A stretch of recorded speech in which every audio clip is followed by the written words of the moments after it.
안녕하세요. 행정사업동사무소 정평 김은 행정사입니다. 날씨가 많이 덥죠? 오늘 제가 준비한 정보는 금융 분쟁에 관한 겁니다.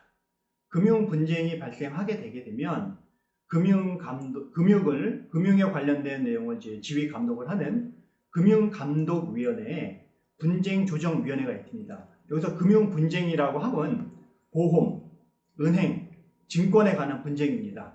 그래서 이런 분쟁이 발생하게 되게 되면 법원에 제소를 먼저 하기보다는 금융감독위원회의 분쟁조정 신청을 통해서 법리적인 판단을 받아볼 수가 있습니다.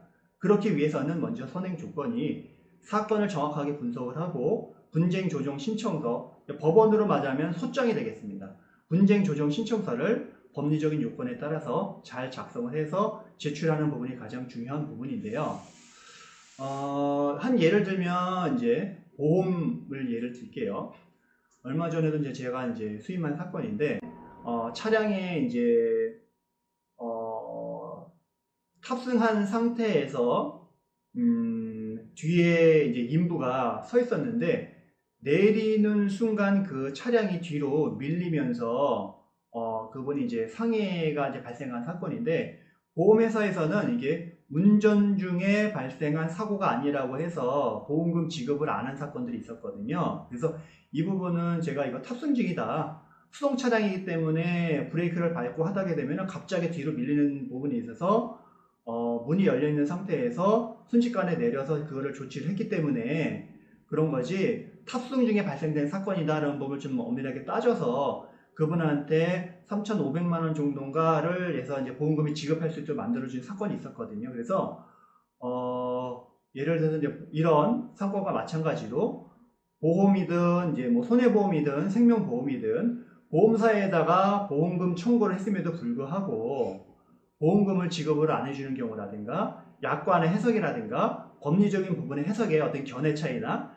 사실관계의 어떤 명확한 부분이 드러나지 않거나 증거가 부족하지 않아서 이런 다툼이 있을 수가 있습니다. 그래서 보험회사는 보험금을 제대로 챙겨주는 게 보험회사가 아니거든요. 보상과에서는 어떻게든 보험금을 덜 주려고 많은 연구를 합니다. 보상과 직원들이. 조금이라도 보험금을 덜 내주려고 하는 것들이 보상과 직원들이지 보험금을 더 내주려고 혈안에 있는 분들이 아니세요. 그분들은. 그렇기 때문에 내가 받을 수 있는 보험금은 내가 스스로 지키셔야 됩니다. 그래서 뭐 손해사정사님도 계시긴 하는데 그분들은 손해사정서, 보험 약관에 따라서 보험금을 잘 책정을 해서 보험사에다가 계산된 금액을 청구를 하고 또 추가적인 의견이 있으면 의견서를 내서 보험사에서 제출하는 역할만 해주시지 그럼에도 불구하고 보험사에서 주지 않게 되면 결국에는 우리가 제3기관에다가 분쟁 신청을 내야 되는 부분이거든요. 그 중에 하나가 금융감독원의 분쟁조정 신청이 있습니다.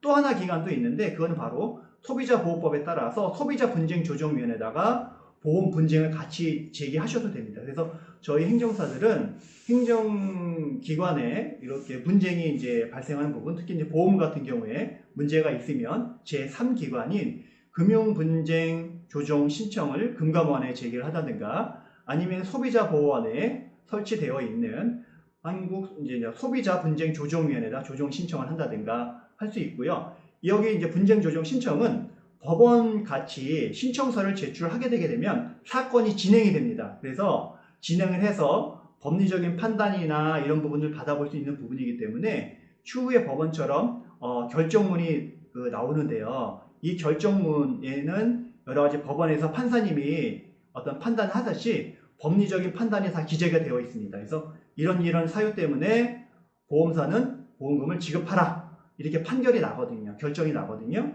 그러면은 이걸 갖고 보험사에서 청구를 할 수가 있습니다. 왜냐하면 이렇게 보험 결정을 금융감독원의 분쟁조정 결정을 받거나 소비자 분쟁조정원의 결정을 받으면 그 결정은 각 법에 따라서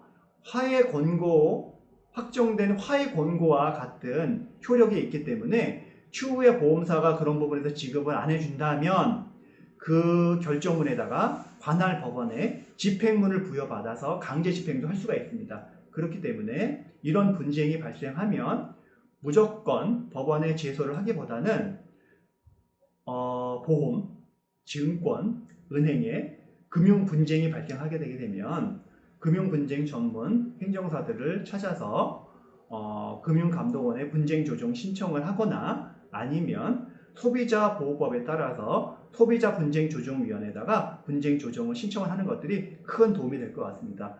이런 부분에 대해서는 이제 분쟁이 빠른 시간 동안 어떤 법리적인 판단을 받을 수 있는 부분도 있고요. 소송이라는 거는 굉장히 어려워요. 저도 이제 로펌에서 한 15년 정도 있었는데 소송이라는 건 1심 소송만 해도 거의 1년 이상이 진행되는 부분도 있고 또 피해나 이런 부분도 내가 더 많은 또 입증을 해야 되는 부분도 있고 비용도 많이 들어가는데 이런 소비자 분쟁 조정 신청은 비용도 많이 들어가지 않고 빠른 시일 내에 분쟁을 해결할 수 있는 효율적이고 효과적인 방법이기 때문에 이런 문제가 있으시면 저희 행정사한테 전화 주시면 특히 저희 행정사 사무소 정평은 금융 관련된 특히 보험이라든가 금융 관련된 분쟁을 전문적으로 취급하기 때문에 그런 부분에 대해서 문제가 있으시면 언제든지 연락을 주시기 바랍니다. 오늘은 여기까지 제가 말씀을 드리고요. 다음에도 유익한 정보로 찾아뵙도록 하겠습니다. 제가 말씀드린 내용이 유익하거나 좀 도움이 되셨다면 좋아요, 구독 꼭 부탁드리겠습니다. 날씨가 많이 덥습니다. 건강 유의하시고요. 오늘 여기까지 하겠습니다. 감사합니다. 네.